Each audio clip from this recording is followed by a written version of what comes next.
जय हिंद सर। जय हिंद। सर ये 3 खतरनाक आतंकवादी सर हमने पकड़े सर पाकिस्तान से। सर ये फर्स्ट वाला सर हमने ये बालाकोट से पकड़ा सर।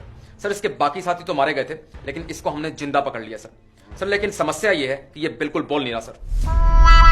काफी टफ लग रही है। Yes sir. इसको दिनचक पूजा का म्यूजिक सुनाओ, बोल पड़ेगा। Okay sir.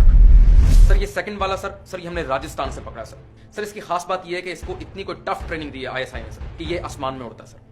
अच्छा, लेकिन इस पे तो हैप्पी बर्थडे लिखा हुआ है। सर ये आईएसआई के कोड वर्ड्स है sir. Sir H for Hindustan, A for Adnan Sami sir, major Adnan के लिए मैसेज है sir. Sir B for Bharat, I for India sir. और ये आर? R फॉर रॉ सर। इसको मिसाइल मारो। Okay sir. सर ये तीसरे वाला सर हमने जो बालाकोट में पेलोड गिराया था सर, उसमें इसका एक साथी मारा गया था सर। बाद में वो राजस्थान गया और हमारा एक विमान उसने ध्वस्त कर दिया सर। सर ये उसका कजन है।